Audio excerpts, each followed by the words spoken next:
सब लोग खड़े हैं, और आपको कहना चाहती हूँ कि मैं 10 मिनट से ज़्यादा नहीं लूँगी आपका समय, ठीक है? कम शब्दों में कम बात, क्योंकि मैं एक नहीं 1000 बार आपके बीच आती हूँ, इसलिए आप मुझे सुनते रहते हैं। हमारे भगवान बिरसा, जिनको हम महामाना कांति सूर्य धरती आबा, उनकी जयंती है, उन्हें सत सत नमन करते हैं। साथ ही मंच पे ऊपर हमारे जितने फोटो रखे हैं, जिन पे हमने माल्यार्पण किया, हमारे भगवान के रूप में टंटे मामा, उन्हें भी प्रणाम।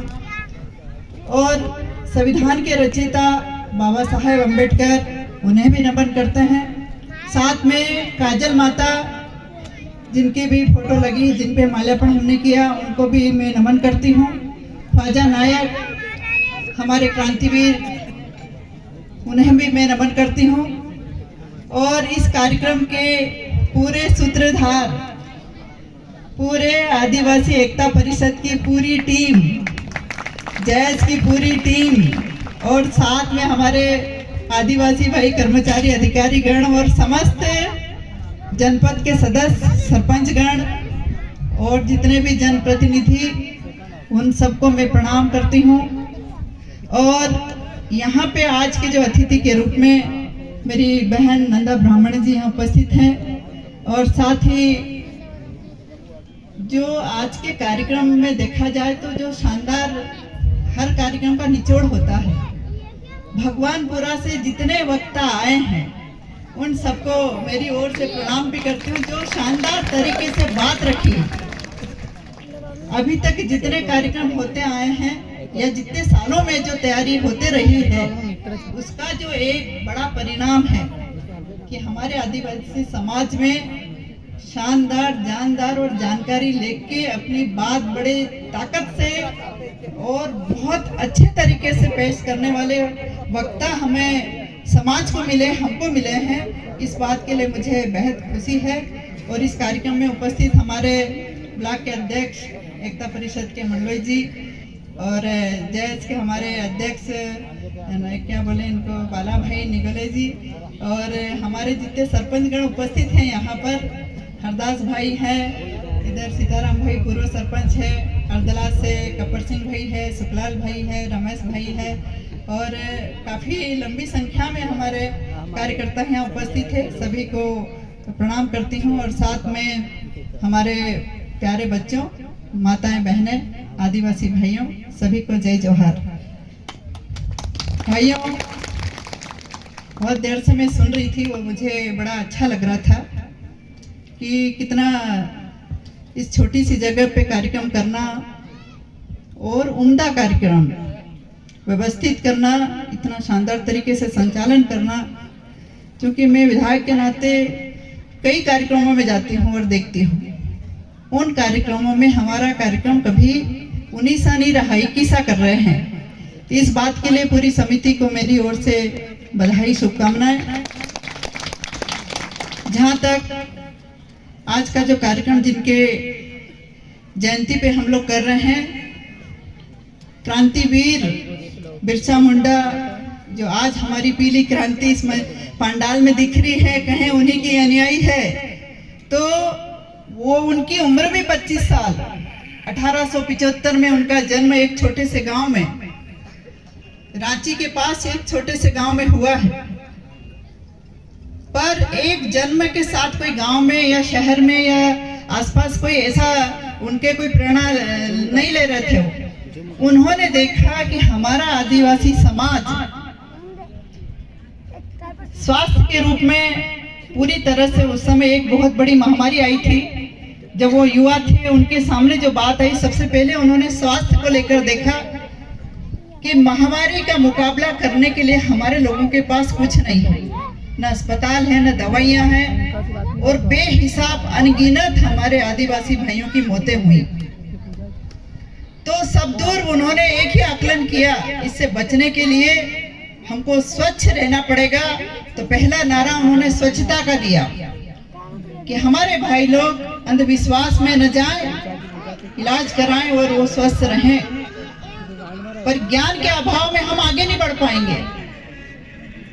ज्ञान के अभाव में हम आगे नहीं पढ़ पाएंगे, तो उन्होंने शिक्षा का दूसरा उपदेश दिया कि सबको पढ़ना होगा, पढ़ेंगे तो आगे बढ़ेंगे, बढ़ेंगे तो कुछ करेंगे, और करेंगे तो आंदोलन होगा, और आंदोलन होगा तो हमारी बात मानी जाएगी। धरती के जो आप हम सब कह रहे हैं कि इसके मूल मालिक हम हैं, तो हमारा राज होना चाहिए। तो रास्ता यही है कि बढ़ेंगे बढ़ेंगे, आंदोलन करेंगे, हक लेंगे और इस देश में राज करेंगे, ये वाली बात होनी चाहिए।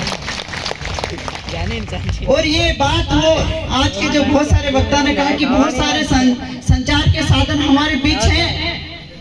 आज हमारे इस कार्यक्रम को YouTube के माध्यम से, सोशल मीडिया के माध्यम से हजारों लोग यहाँ तो उपस्थित हैं, तो हजारों हमारे भाई देख चुके हैं। यहाँ के हमारे जितने सोशल मीडिया को समझते हैं और चलाते हैं वो भिजवा चुके हैं, किंतु उस समय न रोड, न बिजली, न पानी, किसी चीज की व्यवस्था नहीं। बताइए आंदोलन कैसा करते होंगे, एक कार्यक्रम कैसा करते होंगे।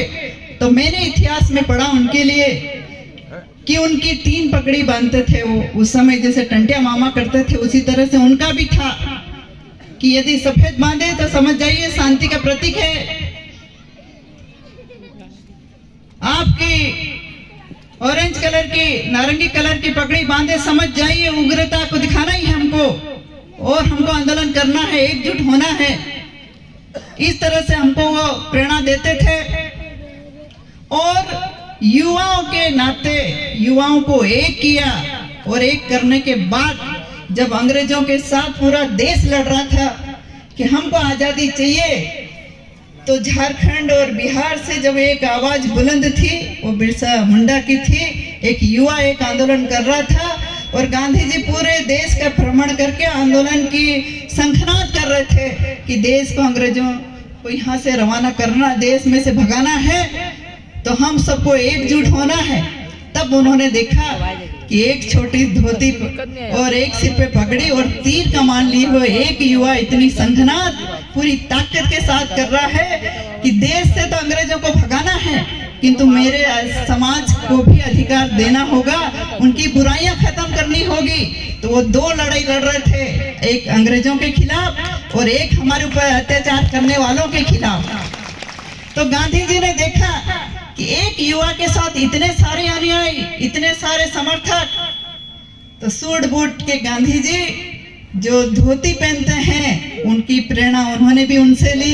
जो धोती जो पहन रहे हैं उन्हीं को देख के ये पहनने लगे हैं। तो बताइए जो देश के राष्ट्रपिता हैं जिन्होंने उनसे प्रेरणा ली, कितनी बड़ी बात है। तो ऐसे हमारे बिरसा मुंडा हुए, और देखा उन्होंने कि लाखों एकड़ जमीन है, किंतु हमारे किसी आदिवासी भाई के नाम वो जमीन नहीं थी, जमीनों का बंदोबस्त नहीं था, जागीरदारों का हक था, जहाँ लाठी लेके वो चल पड़ते थे, नहीं हटो ये हमारा है।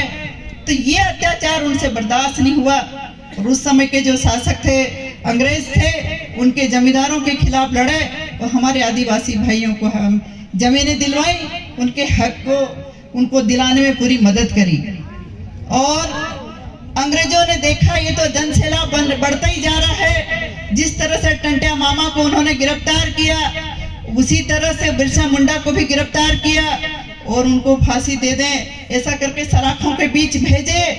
किंतु देखा वो मना करते रहे कि कोई मेरे पीछे नहीं आएगा। उनको पता था कि जितना आंदोलनकारी मेरे पीछे आएंगे मेरी तरह उनको भी सजा मिलेगी। तो वो बार बार मना कर रहे थे कि मेरे साथ एक भी युवा नहीं आएगा, पर युवाओं का जन सैलाब उनके पीछे पीछे था। तब देखा अंग्रेजों ने यदि एक को फांसी दे दी जाएगी तो निश्चित ही ये जन सैलाब को हमको रोकना मुश्किल हो जाएगा। जो आज जो हम लोग देख रहे हैं ना, ये टंटिया मामा और बिरसा मुंडा का ही जन सैलाब है जो हर कार्यक्रम में उपस्थित होता है। इन्हें आप सिर्फ तारीख देते हो, दिन देते हो, किस दिन आना है, ये अपनी मर्जी से इतना इकट्ठा होते हैं, क्योंकि ये उनके विचारों को सुनने आते हैं कि हमको उनके विचारों को जिंदा रखना है और जिंदा रख के उनके कदमों पे हमको कदम से कदम मिलाकर आगे बढ़ना है। क्योंकि वो समय आज से सदियों पहले, मतलब 100 साल से ज्यादा हो गया, और आज के समय में भी वही स्थिति हमारे आदिवासी भाइयों की है। आज भी समाज को आगे बढ़ाना है तो उनकी हक की लड़ाई को पूरी तरह से उनके पट्टे मिलना चाहिए, जमीनों में पानी जाना चाहिए, पढ़ने के लिए शिक्षा की व्यवस्था होना चाहिए। व्यवस्था के साथ साथ हमारे जैसे बार बार सभी लोग कहते हैं कि विधायक लोग सोते ज्यादा है। पता नहीं मेरी किस्मत में तो ये नहीं है अभी तक कि मैं कभी 4 घंटे से ज्यादा सो लूं तो मेरी किस्मत हो जाए, और मैं चाहती भी नहीं हूँ ऐसा हो, क्योंकि मैं उस परिवार, उस गांव की बेटी हूँ जिसके किस्मत में काम ही लिखा हुआ है, जो दिन रात करती हूँ। और जब से विधायक बनी हूँ उस दिन से मैंने जो कमी देखी क्षेत्र में या पूरे मध्य प्रदेश में, वो सबसे बड़ी कमी थी हमारे किसान भाइयों को खेतों में पानी नहीं है। तो पानी की सिंचाई के बगैर हम लोग आगे बढ़ नहीं सकते हैं। इसकी व्यवस्था के लिए रात दिन एक किया, जिसके सिंचाई योजना हमारी सैंक्शन हुई। आज वो टेंडर होने के बाद हमारे पूरे क्षेत्र में पानी पहुंचने वाला है। फिर देखा कि पढ़ने वाले बच्चे बहुत हैं, पर यदि व्यवस्थाएं उन्हें दी जाए तो निश्चित ही वो पढ़ेंगे, अच्छे अधिकारी बनेंगे, कर्मचारी बनेंगे। तो ये एकलव्य स्कूल हमारा जो मारूगढ़ में बिल्डिंग झरना से दिखता है, तत्कालीन मुख्यमंत्री कमलनाथ जी बने तब मैंने कहा साहब ये कन्या परिसर है, 490 बच्चे या और 250 लड़के इसमें अध्ययनरत रहेंगे, किंतु आज की जो शिक्षा व्यवस्था हमको चाहिए वो अंग्रेजी माध्यम भी चाहिए, सीबीएसई पैटर्न भी चाहिए। तो उसका उन्होंने करके और उसको एकलव्य घोषित किया। अब हमारे बच्चे वहाँ अच्छे से पढ़ने लगे हैं। निश्चित ही 5 से 10 साल बाद वो बच्चे अधिकारी, कर्मचारी और अच्छे पदों पे पहुंचेंगे। ये परिणाम हमारे लिए सुखद है। और जब भी मैं उनसे मिलने जाती हूँ, मैं उनसे पूछूं कि बच्चों कैसे हो, उसके पहले वो मेरे से पूछते हैं विधायक जी क्या हालचाल है। तो मुझे अच्छा लगता है कि ये हमारे बच्चों की स्थिति ये दिन पे दिन अच्छी होते जा रही है।